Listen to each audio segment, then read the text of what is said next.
Hey everyone! Welcome back to another episode of our Reen English Channel podcast. I'm Emma. And I'm Jack. Today we're diving into a topic that almost everyone can relate to, talking about your boss. But before we start, don't forget to subscribe our channel for more videos. Yes, it's one of the most common workplace conversation topics.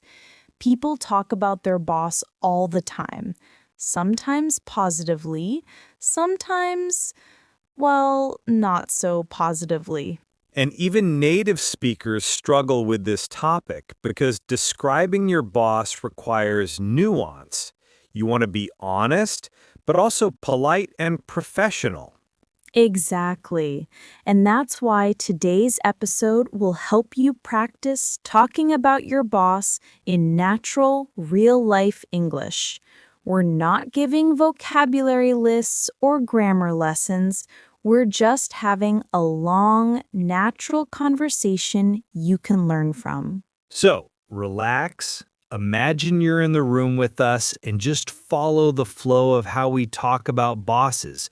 Good bosses, bad bosses, funny bosses, strict bosses, supportive bosses, everything. Jack, let's start simple.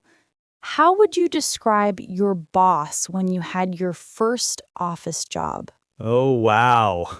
My first office boss was intense. Not mean, but intense. He was the kind of boss who always walked fast. You know those people who move like they're late for something all the time? Oh, yes, the power walkers. Exactly. Even inside the office.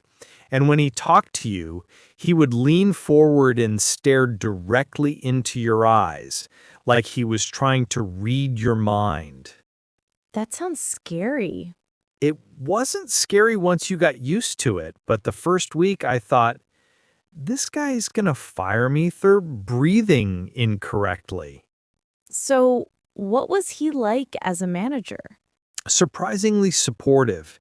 He expected a lot, but he helped me improve. He didn't do small talk, though. No, how's your weekend? Just straight to business. A classic no nonsense boss. Exactly. What about you? Who was your first boss? My first real boss was very friendly. She smiled a lot, she talked a lot, she laughed a lot. Actually, she laughed even when things were stressful. Oh, the laughing through the pain type. Yes, she could be under pressure, but she still tried to make the office feel warm and positive. But she also avoided conflict. So if two employees had problems, she didn't deal with it. She just hoped it would solve itself. Ah, the avoider. A total avoider. Lovely woman, but not strong with difficult conversations. Interesting contrast. So we've got intense boss versus avoidant boss. Right. And that's what I love about this topic. Bosses shape your daily life in ways you don't expect until you experience it. Absolutely. Now, if you're listening, think about your own boss while we talk. Do they sound like Emma's or mine? Or maybe a mix? Let's shift to what makes a boss good. How would you describe your best boss? My best boss was calm. He never raised his voice. Even if the team made mistakes, he talked to us like adults. He listened. He respected our time. He didn't send emails at midnight expecting answers. That's rare. Very rare. He trusted people. And when your boss trusts you, you magically work better. It's like you feel safe to try things. A good boss creates psychological safety. Exactly.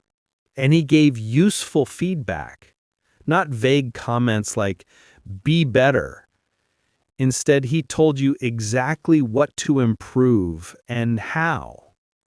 That's such an important skill. My best boss was similar. She trusted us. She never micromanaged. Let's talk about micromanagement, because that's a huge issue at work. Yes, a micromanager is a boss who wants to control everything, every detail, every step, like they're watching you through binoculars. Or checking your screen while you type. I once had a boss who stood behind my chair when I was writing emails. What? I'm serious. She would stand there quietly, reading what I typed, and then say, maybe change that word. I felt like a child learning to write for the first time. That's too much. But that's the thing. Bosses don't always realize how stressful micromanagement feels. The best bosses guide without suffocating. Exactly. Okay, time for the fun stuff. Bad bosses.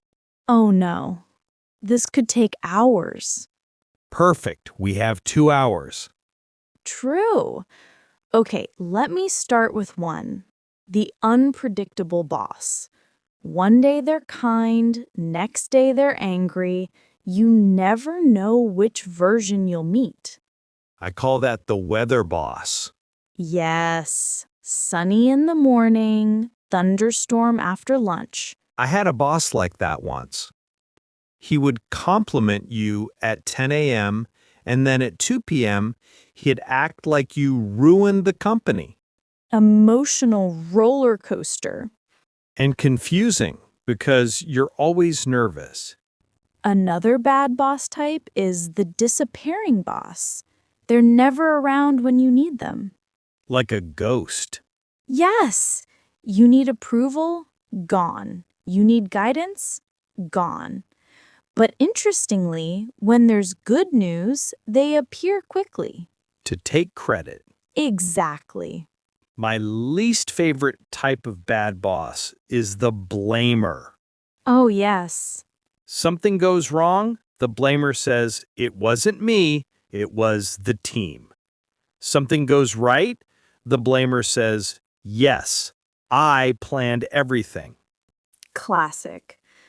Let's talk about how people describe their boss in a natural, safe way, because you have to be careful. You're at work. Right. You can't just say, "My boss is terrible, I want to scream." Instead, you say something softer like, My boss is very detail-oriented. meaning they check everything.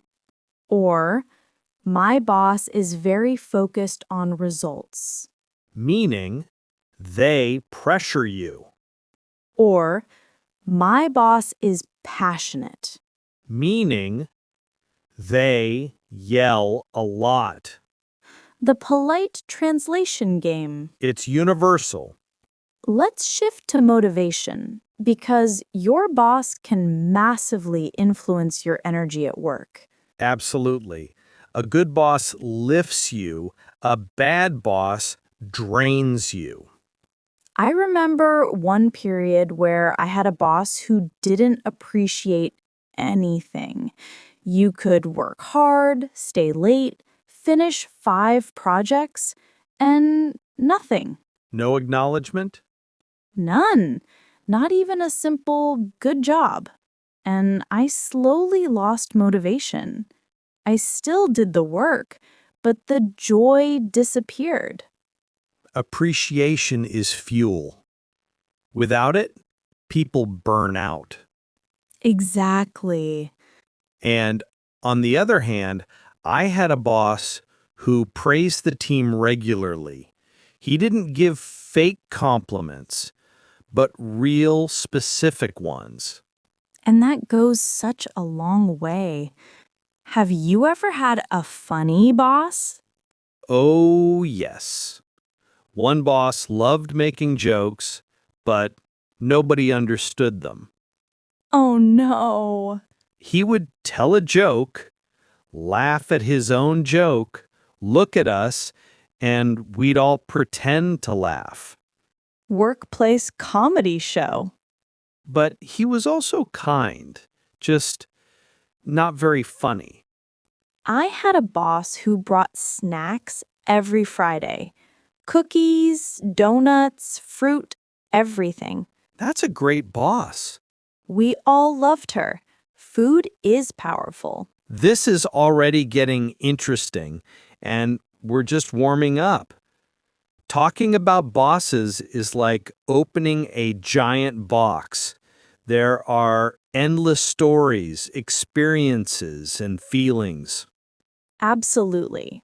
And in part 2, we'll dive even deeper into different types of bosses, how to talk about problems with your boss, how to describe your boss politely, and how to stay professional even when your boss drives you crazy.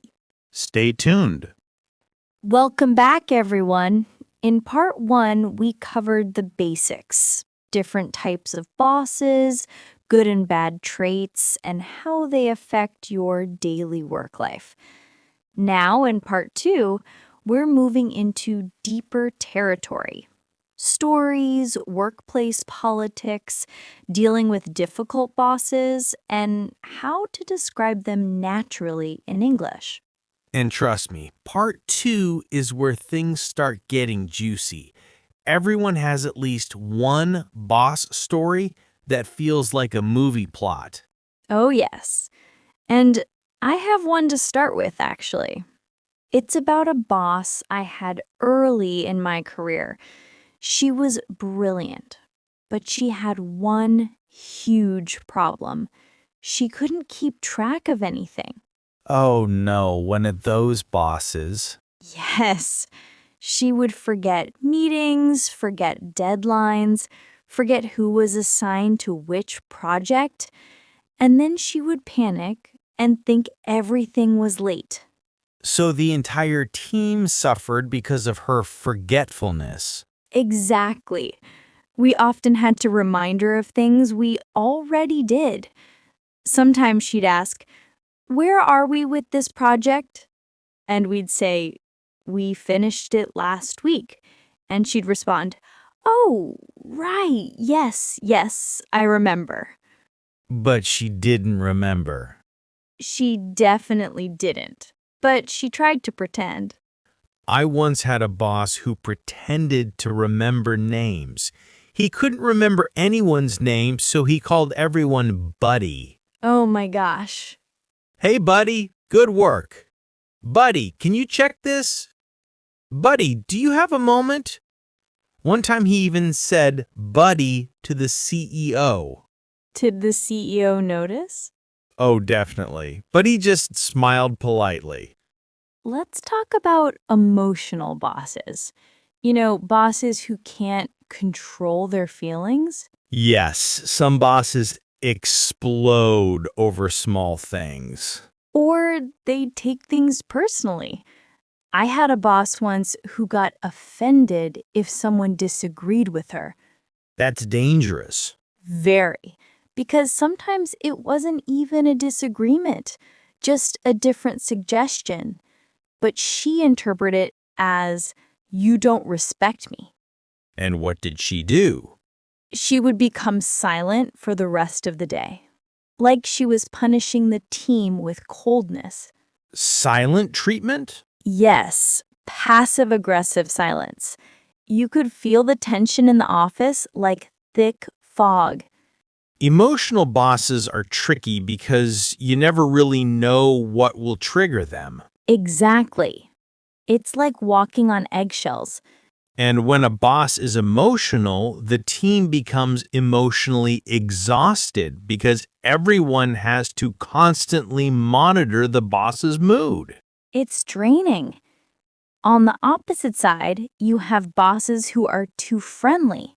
Oh, yes, I call them the best friend bosses. They want to be your friend instead of your manager.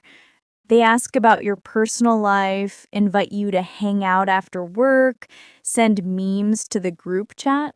And they avoid giving feedback because they don't want to hurt feelings. Yes. And then the team gets confused because people need direction, not just friendliness. I had a boss like that once.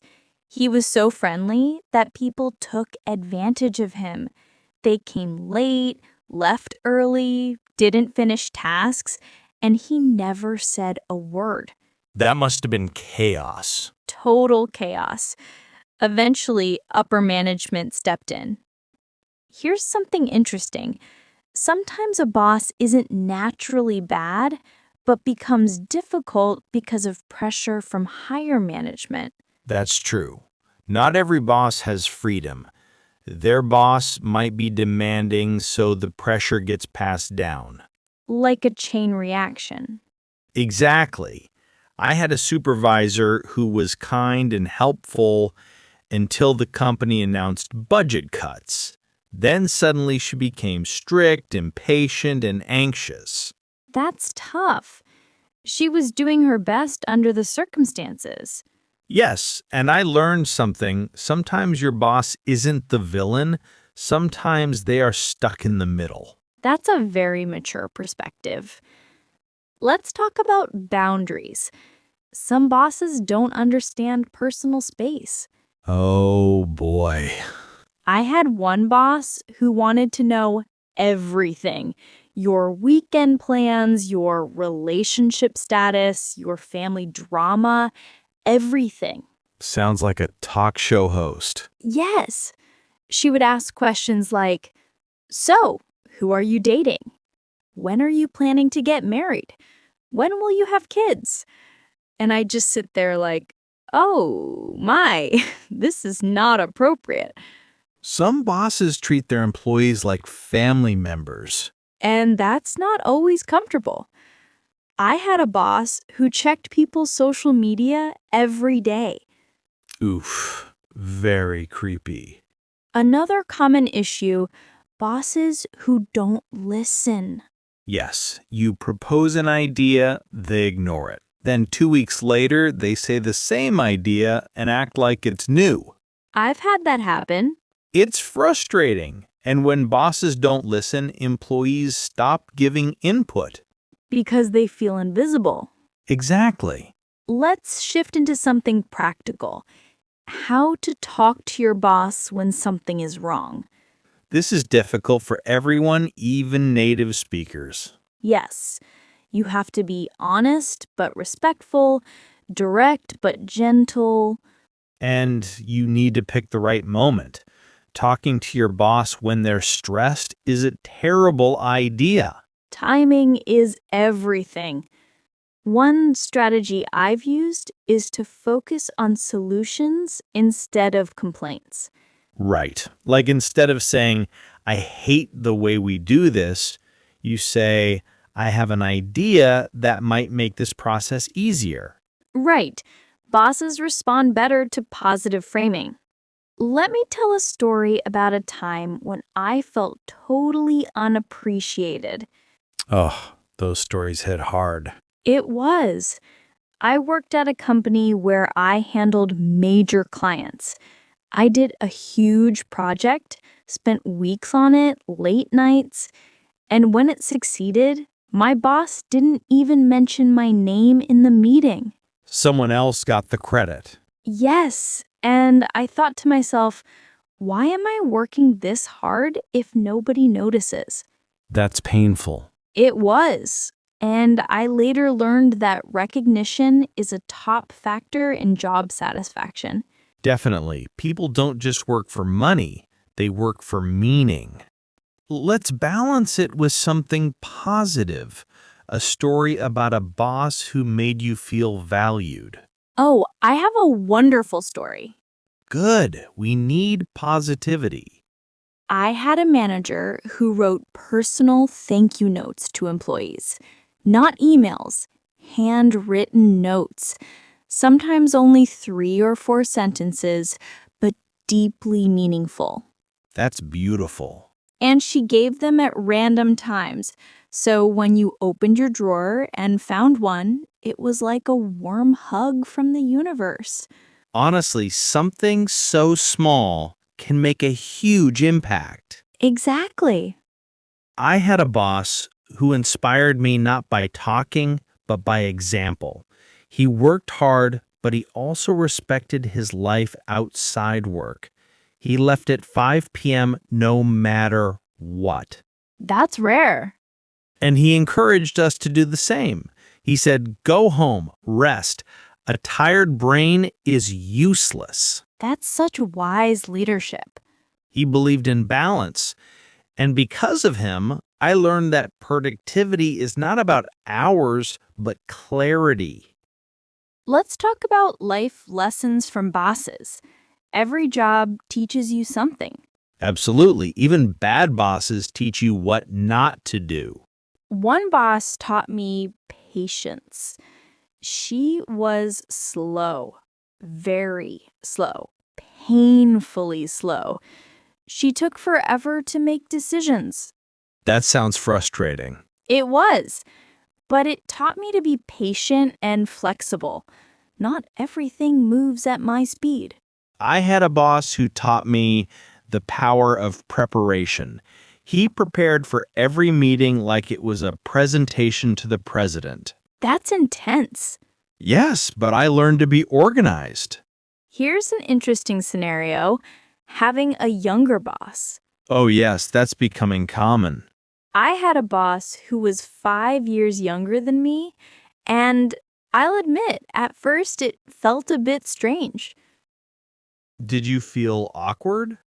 Not awkward, but unusual, because I had more experience, but she had more leadership skills, and she earned my respect. That's the key. Respect is not about age. Absolutely. Okay, Emma, big question. Who was the most challenging boss you ever had? Honestly, a boss who never expressed what she wanted. She expected us to guess. She would say things like, "You know what I mean," when we clearly didn't. Oh, no. And if we did something wrong, she'd say, "You should have known." That's impossible. Nobody can guess expectations. Exactly. And it made every task stressful. Welcome back, everyone, to another episode of Reen English Channel. Today's episode is all about something simple, powerful, and surprisingly life-changing: smiling every day. Yes, something so small can have a huge impact.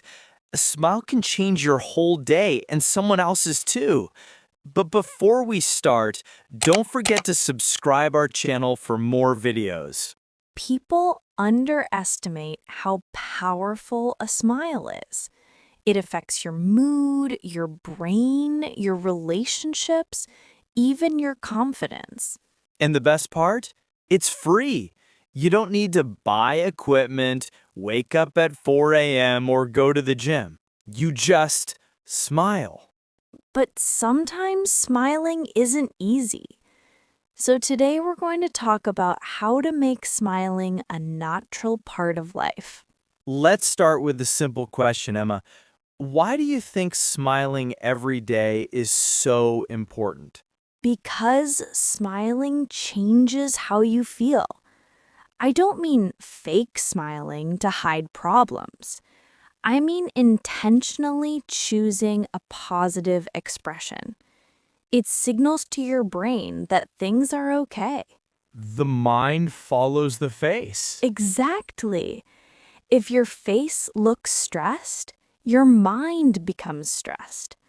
If you smile, even a small smile, your brain releases positive signals. I've noticed that when I start the day with a smile, everything feels lighter. Even challenges feel less threatening. Same. It's like a tiny mental reset button. And it's not just about you. Your smile affects people around you. Yes, when someone smiles at you, you automatically feel more comfortable. I once had a coworker who always came into the office smiling. Not a big dramatic smile, just a warm one. And it set the tone for the whole team. That's the power of one person's energy. He wasn't the boss, wasn't the loudest, wasn't the smartest, but everyone liked working with him. Because he made people feel good. One time I had a customer service situation. The person helping me looked stressed and tired, and I could tell they were having a rough day. I decided to smile warmly and speak gently. And suddenly, their whole posture changed. Like they felt safe. Yes. And the entire interaction went from tense to pleasant. We ended up laughing about something. Just because you smiled. Exactly. A smile is disarming in a good way. It lowers defenses. Another thing, people judge your personality from your face before you say a word. Oh, yes. If someone walks into a room smiling, people think, wow, they seem friendly, confident, happy. And opportunities are easier to get when people like you. We are social creatures. A smile is a signal that says, I am safe, I am open, I am positive. Children smile hundreds of times a day. Yes, babies smile even without words. But adults smile less and less. Why do you think that happens? Several reasons. Stress, responsibilities, self-consciousness, and many people think smiling seems childish or unserious. Like you have to look serious to be taken seriously? But that's not true at all. Some of the most successful people smile the most. Exactly. A smile doesn't make you weak. It makes you strong. Our listeners are mostly English learners, so let's connect smiling to communication. Great point.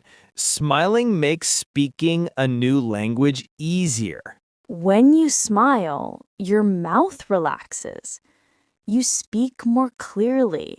You sound friendlier. And people are more patient with you. Yes, if you're nervous but smiling, people think they're trying, it's okay. But if you look tense, even if you're doing well, people feel the tension. I have a personal story. I was in another country trying to order something in their language. I made mistakes, mixed up words, and almost gave up. I was embarrassed. I know the feeling. But then I just stopped, took a breath, and smiled. The shop owner smiled back, and suddenly everything felt easier. We ended up laughing through the mistakes. That's beautiful. And I realized something. People will forgive mistakes if you smile. Some listeners might say, but life is stressful. What about problems? Smiling doesn't mean pretending everything is perfect. No, it means choosing a calm attitude while dealing with problems. It means saying, yes, this is hard, but I am still moving forward. Exactly. A smile can be a shield, not to hide your feelings, but to protect your peace. Morning is the hardest time for many people. We wake up tired thinking about responsibilities, deadlines, kids, work. Yes, and our face reflects that. But try something simple tomorrow. When you wake up, smile, even for a second. Like a small ritual. Yes. And notice how it affects your body and mind. Have you ever looked in the mirror in the morning and noticed how serious your face looks? Oh, yes. Sometimes I look like I'm preparing for war. Same. So I started doing something silly. After brushing my teeth, I smile at myself in the mirror. That's adorable. It's cheesy, but it works. It changes the tone of my morning. And nobody has to see you do it. Some cultures smile more than others. Absolutely. In some countries, smiling at strangers is normal. In others, it might seem strange or suspicious. But no matter where you are, a warm smile in the right moment is universal. There is a difference between a forced smile and a genuine smile. Yes, people can feel the difference. But here's the interesting part. Even a small, fake smile can eventually become real. Because your brain reacts to the movement of the muscles. Yes, the face shapes the mood. Let's be real, not every day is a good day. Absolutely. We're not robots. What do you do on a day when you don't feel like smiling? First, I don't force a huge smile. I just relax my face and try to soften it. No stress, no pressure. And then I focus on something small but positive. That's nice. A warm drink, a nice memory, sunshine, someone I care about. Gratitude relaxes your expression naturally. There is something powerful about someone who smiles even when times are difficult. Not to pretend everything is fine, but to show inner strength. Yes, a calm smile says, I believe I can handle this. That attitude inspires others too. Have you ever told someone you have a great smile? I have. And almost every time, the person smiles even bigger. Because a smile is something we often take for granted. But it's beautiful. When someone smiles with their whole face, they light up a room. Sometimes you smile even when others don't. And maybe they need that. Yes, maybe your smile is the strongest thing they see today. We never know what people are going through. When two people smile at each other, even strangers, something happens. It's like a small handshake without words. A shared moment of humanity. Wow, we've already covered so much. Why smiling matters, personal stories, communication, confidence, mindset. And we are just getting started. In part 2, we'll dive deeper into smiling at work, smiling in social situations, smiling under pressure, how smiling affects leadership, and how children can teach us to smile again. Welcome back, everyone. Let's continue our deep dive into the power of smiling. In this part, we'll talk about how smiling helps at work, in relationships, in stressful situations, and how children can remind us what natural joy looks like. Smiling is a simple action, but it can transform almost every area of life. And I think the workplace is a great place to start. Work is often stressful. Deadlines, tasks, pressure, and responsibilities. Many people at work look serious or tired most of the time. Yes, and when everyone looks stressed, the environment becomes heavy.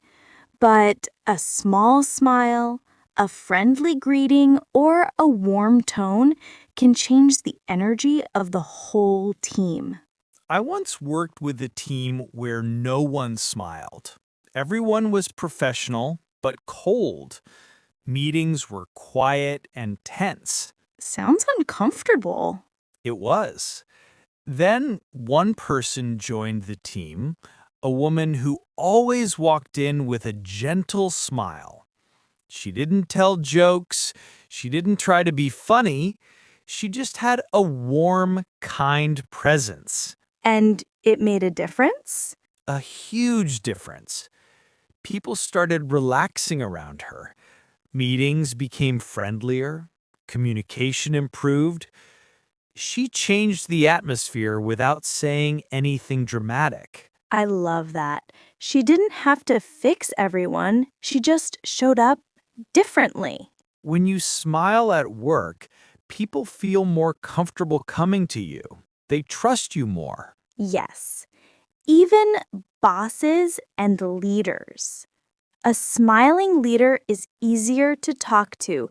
You feel less fear and more connection. And on the opposite side, if a boss always looks serious, even if they are kind, employees might feel nervous. Because people read the face before they hear the words. Let's talk about job interviews for a moment. Many people are nervous, especially if English is not their first language. True. And their faces show the tension. Tight lips, eyebrows down, stiff posture. But if you enter with a natural smile, it changes everything. The interviewer sees confidence and warmth before you even speak. I've interviewed many people, and I can tell you a warm smile stands out. Even if someone makes mistakes, a smile makes the conversation easier. Public speaking is another stressful situation. People get nervous and forget to smile. Yes, they suddenly become robotic. A simple smile at the beginning shows the audience that you are human. And audiences respond. When they smile back, you feel more confident. Now, let's talk about personal relationships. Partners, friends, family. Smiling is one of the most powerful ways to communicate love. Absolutely. You can say, I love you, without speaking, just by the way you look at someone. And sometimes people forget to smile at the people they care about most. We smile at strangers, but at home, we become serious or tired. Yes!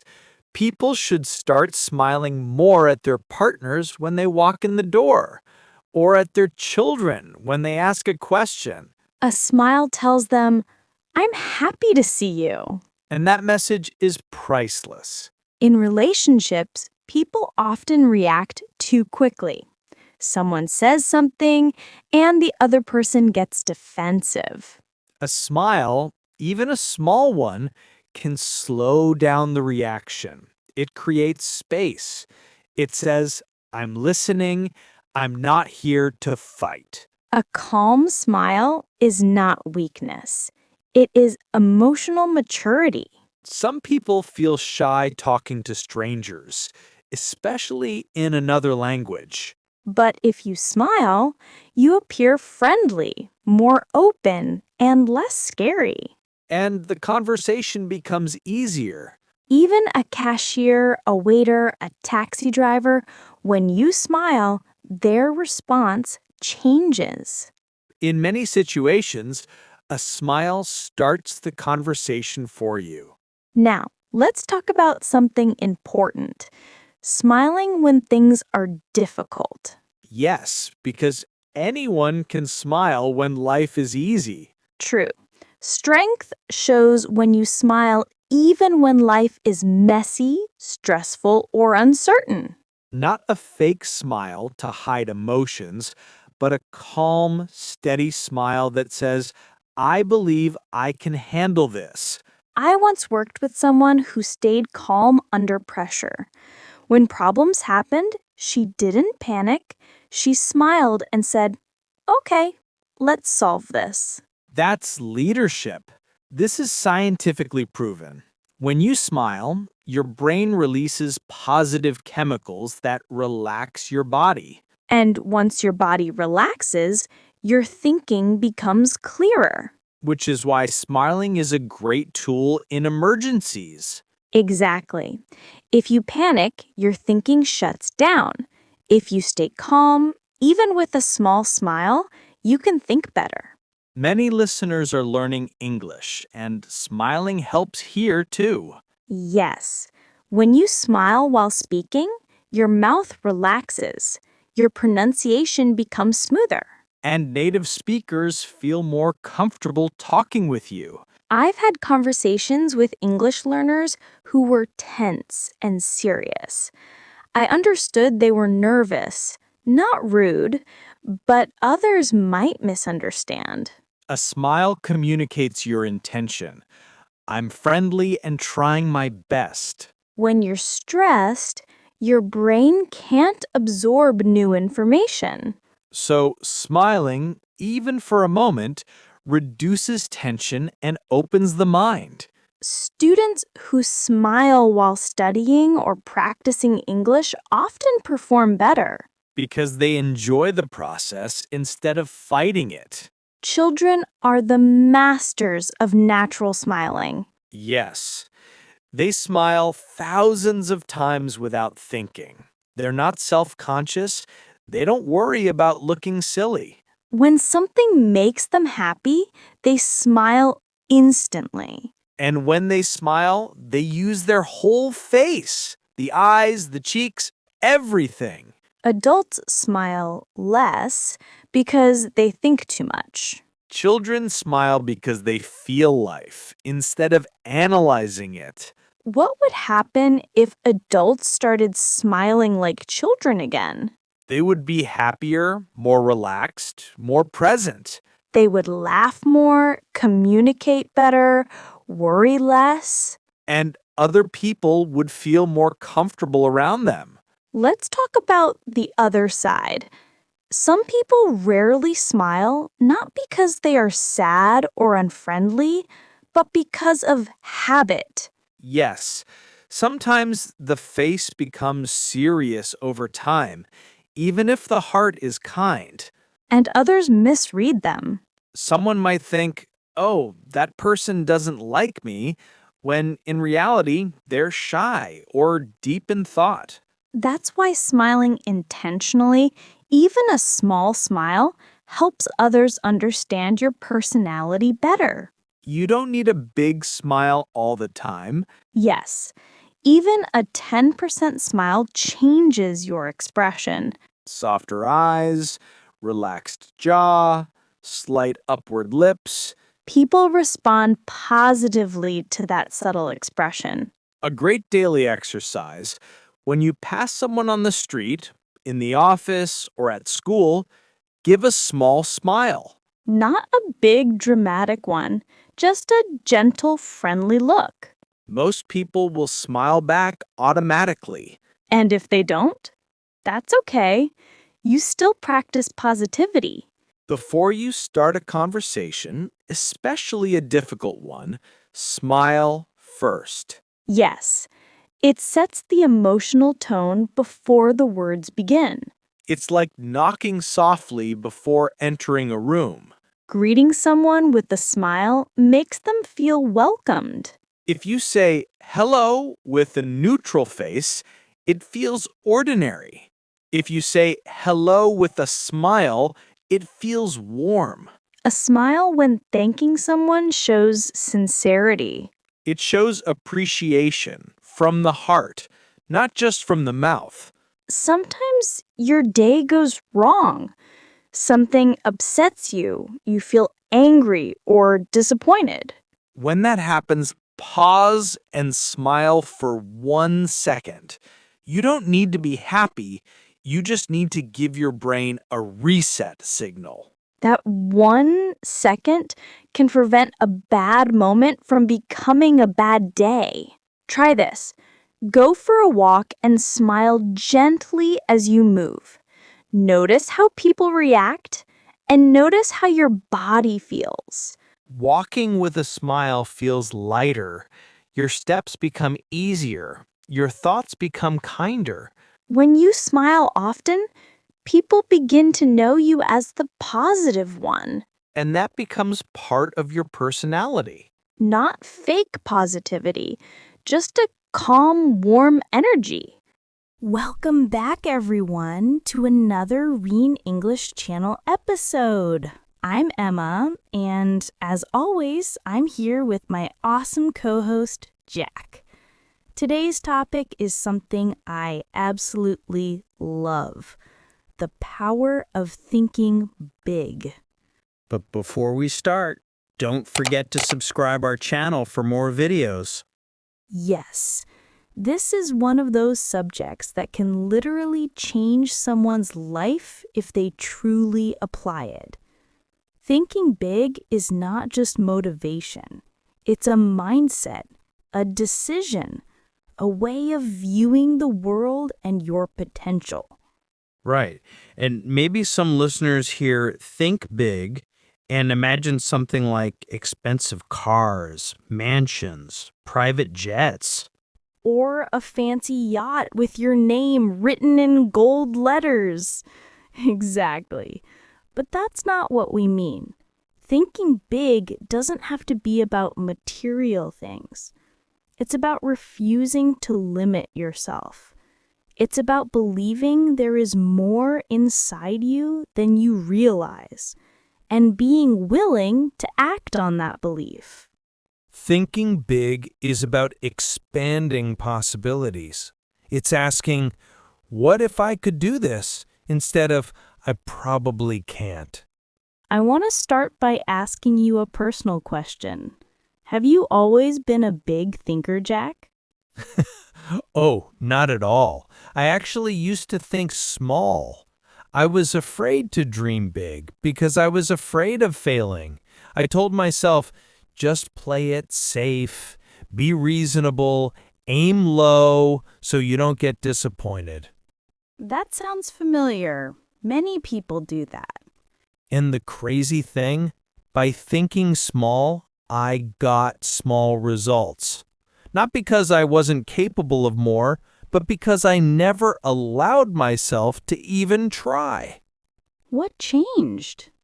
Honestly, I read a book that hit me like a lightning bolt. The Magic of Thinking Big. It was like someone shook me awake. I realized that I was limiting myself more than life was limiting me. Yes, I remember that moment in my own life when I realized that my limits were mostly mental. No one told me directly, you must stay small, but I told myself that without even noticing. Exactly. People tell themselves, I'm not good enough. I'm too old. It's too late. People in my family don't do that. It's not realistic. And those thoughts become the walls of their world. But once you realize those walls are imaginary, Then suddenly the world becomes bigger and life starts to expand. let's talk about why most people don't think big. I think one of the biggest reasons is fear. Absolutely. Fear of failure, fear of embarrassment, fear of judgment. What if I try and it doesn't work? What if people laugh? What if I look stupid? And because of those fears, people limit their own potential. They never take the shot. There's an amazing quote I heard once. People are not limited by their abilities. They are limited by their beliefs. Yes, and beliefs are learned. No one is born thinking small. Children dream big all the time. Right. Kids always say, I want to be an astronaut. I want to be a scientist. I want to be the president. I want to build a rocket and fly to Mars. And adults say, calm down, be realistic. The world trains us to shrink, not expand.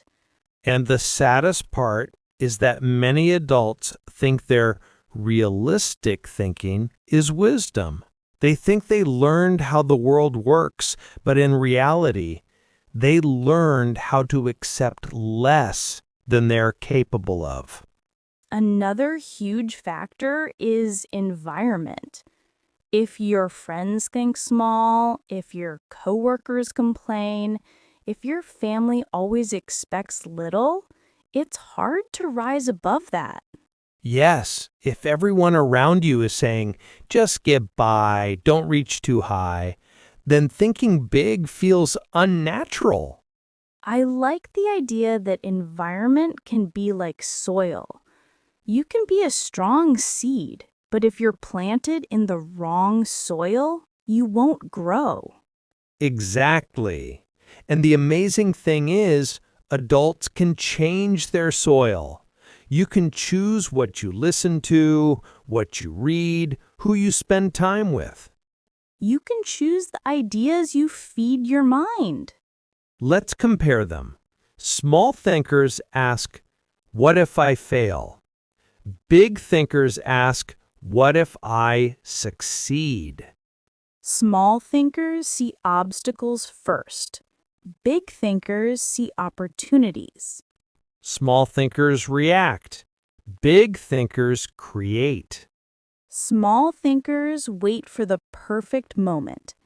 Big thinkers start with what they have. Small thinkers want guarantees before acting. Big thinkers understand that certainty is something you earn by moving forward. Small thinkers want the path to be clear. Big thinkers trust that the path will appear as they walk. I love that.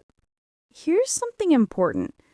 When someone starts thinking big, they don't just dream differently, they act differently. Yes, their decisions change, their goals change, their energy changes. When you think small, you ask small questions like, how do I survive? But when you think big, you ask bigger questions. How do I thrive? How do I serve more people? How do I grow 10 times? And different questions produce different ideas. Yes, if someone thinks small, they don't see possibilities. They only see obstacles. Thinking big opens new doors. For example, imagine someone wants to start a small business selling handmade items. The small thinker says, I hope I can make enough to cover my costs.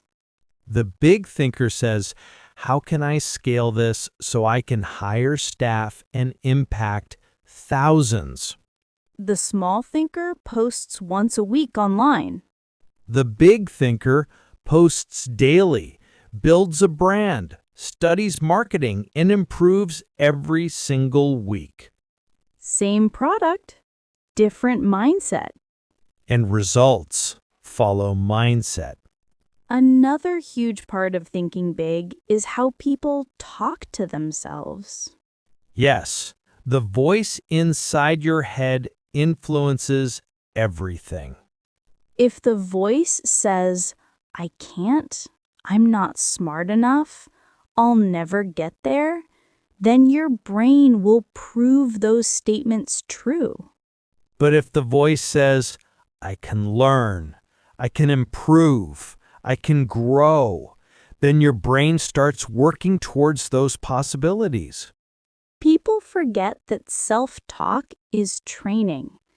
Every day they are training their brain either to grow or to shrink. And the brain is a powerful servant. It will look for evidence to support whatever you repeat.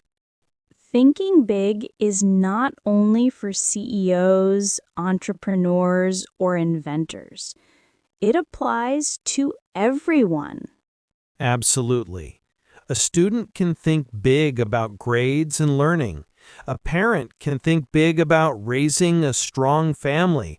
A worker can think big about career development. A person can think big about health, relationships, finances, happiness, anything. Thinking big is deciding not to settle, not to shrink, not to make excuses. It's choosing possibility instead of limitation. Let's think of some simple, real-life examples of small versus big thinking. Okay, career. Small thinking. I hope I don't lose my job. Big thinking, how can I become so valuable that I'll always have opportunities? Yes. Health. Small thinking.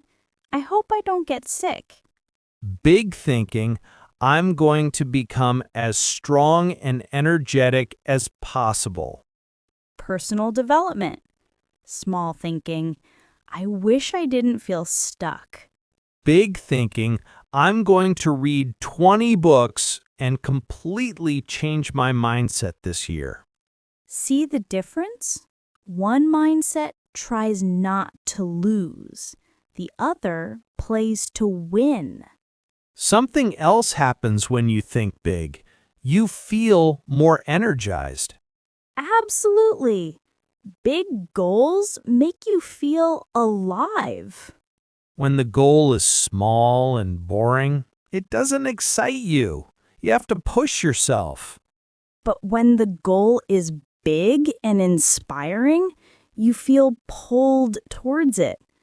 And that pull is more powerful than push. Many people think small to avoid failure, but there's a hidden cost of thinking small that no one talks about. The cost of regret. Yes, the pain of I could have done more, the pain of I never tried, the pain of what if? Failure is temporary. Regret is permanent.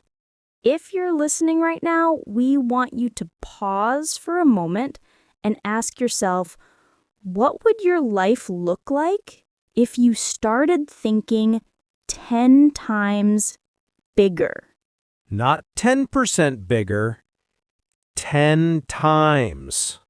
What would you do? What would you start? What would you stop tolerating? Who would you become? And most importantly, what small beliefs would you need to throw away? Thinking big is not about dreaming without action. It's about letting yourself imagine a bigger future and then taking steps towards it. Yes, you don't have to change everything today. Just start moving in a bigger direction. If your dream is a mountain, you climb it one step at a time. But first, you have to allow yourself to see the mountain. Welcome back, everyone. In part 2, we want to go deeper and talk about how someone can actually start thinking big, even if they've thought small their entire life. Right, because many people here think big and agree, but when they look at their life, their thinking is still small, limited, cautious, and confined to what feels safe.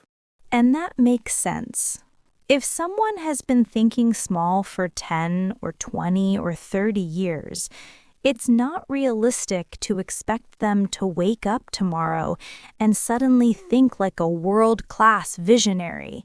Absolutely. Thinking big is like building a muscle. You strengthen it. You train it. You expand it over time. One of the first steps is simply awareness. People need to start noticing the thoughts that limit them. Yes, many people live on mental autopilot. They think the same thoughts every day without ever examining them. And most of those thoughts are old. They were formed years ago, maybe even in childhood, and never updated. The brain is interesting. It wants to be consistent. If you've been thinking small for a long time, the brain says, "Oh, this is what we believe. Let's continue." But when you slow down and observe your thoughts, you start noticing patterns like, I can't, I'm not ready, I'm afraid of failing, I don't have the money, I'm not good enough. Who am I to do that? And when you see those thoughts, you realize, wow, this is not the world limiting me.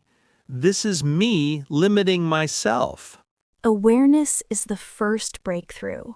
The next step is to ask bigger questions, because the quality of someone's life is directly related to the questions they ask themselves.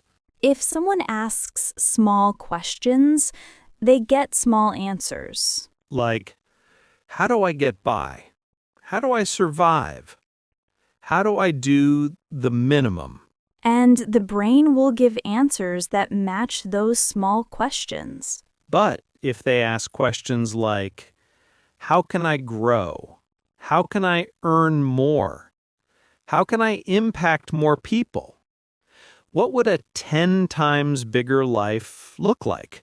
Then the brain starts looking for bigger answers. The brain is a powerful search engine, but you have to give it a powerful search term.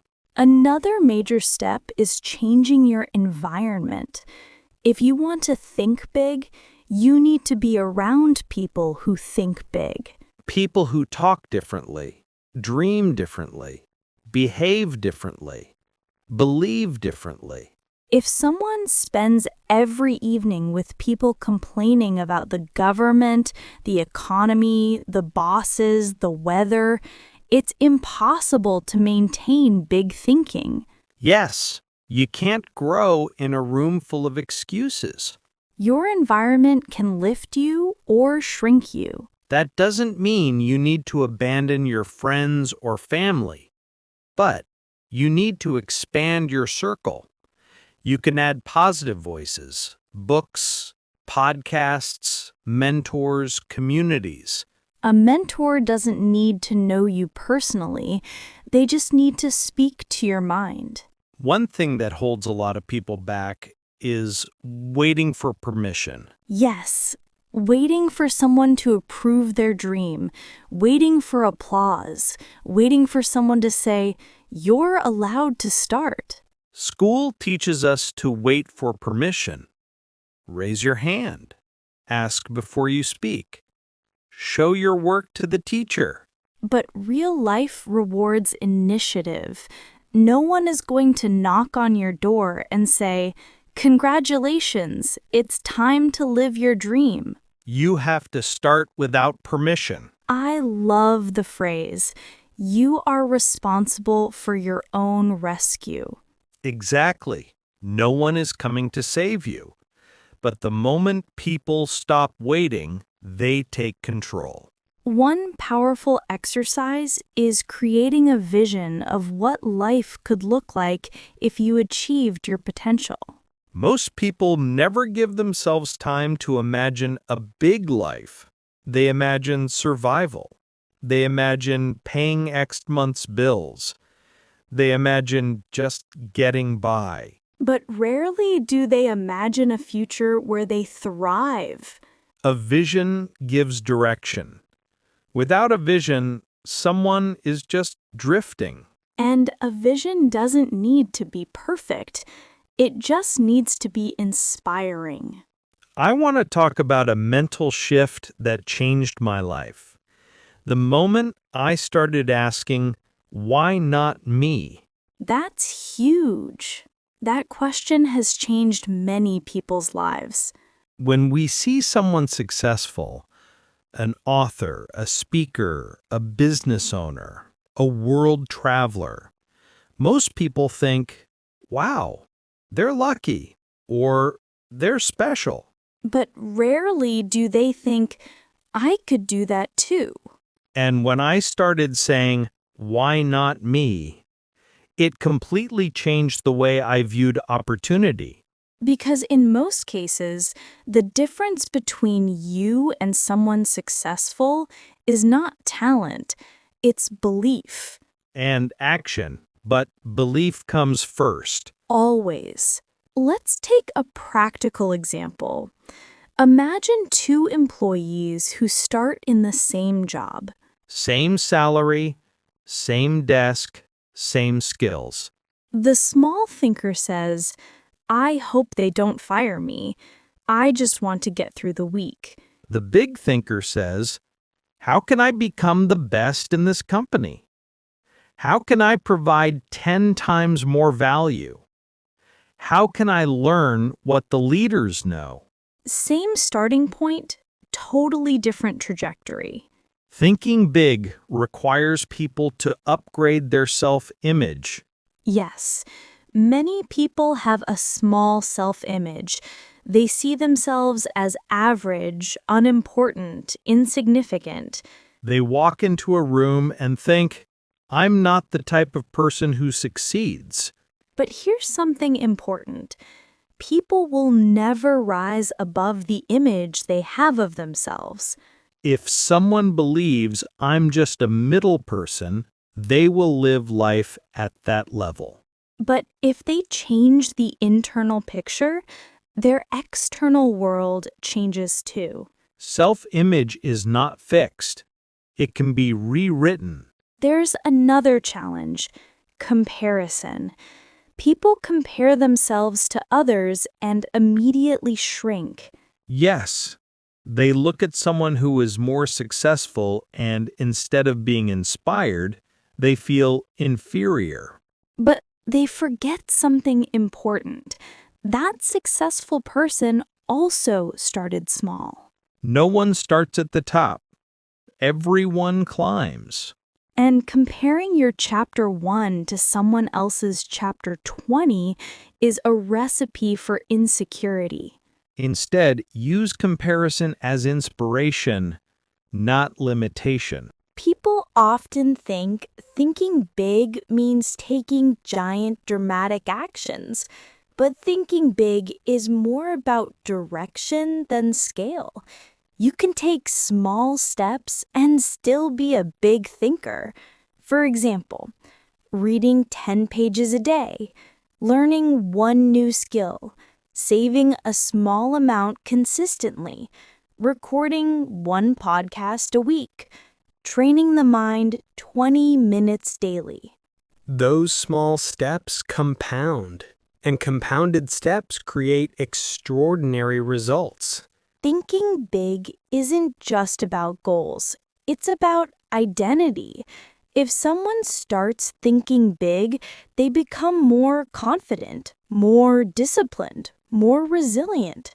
They stop making excuses. They stop blaming. They start focusing on solutions. Big thinking forces growth. You can't think big and stay small inside. Let's talk about failure, because thinking big means facing failure more often. Absolutely. Small thinkers try to avoid failure. Big thinkers understand that failure is part of the process. If you're not failing sometimes, you're not trying big enough things. And failure doesn't mean someone is not good enough. It means they're learning. Edison failed thousands of times, creating the light bulb. He said, I didn't fail. I discovered thousands of ways that didn't work. That's big thinking. There is a moment in life when someone decides to no longer live small. Yes, a moment where someone says, I'm done thinking like a victim. I'm done doubting myself. I'm done playing small. And that decision changes everything. Most people wait for circumstances to change before they think big. I'll think bigger when I have more money, when I have more support, when someone gives me a chance. But thinking big must come before things get better. Because thoughts create actions, and actions create results. I want listeners to understand something. Thinking big doesn't have to start with massive dreams. It can start with small, everyday situations. Yes, like instead of thinking, I need to finish this day, think, how can I make today excellent? Instead of thinking, I hope my children behave, think, how can I raise confident and powerful children? Instead of thinking, how do I pay the bills, think, how can I earn more, save more, and build wealth? It's a shift in mentality. People need to expose their brain to possibilities. If someone never sees success, they never imagine it. Exactly. If someone grows up in a small village where everyone lives the same way, they may never imagine a bigger world. But today, we have the internet. We can access ideas from successful people in seconds. Books, interviews, documentaries, biographies, they expand the mind. Every time someone learns something new, their brain grows, their worldview changes. I want to talk about language. Words shape possibility. Yes, the words someone uses influence the size of their world. Small thinkers say, I can't. It's impossible. People like me don't do that. Big thinkers say, I'll find a way. I can learn. I can grow. Change language and you change life. Big thinking also requires responsibility. Small thinkers often blame boss, family, economy, school, government, luck. Big thinkers take ownership. They say, my life is my responsibility. That mindset gives power back to the individual.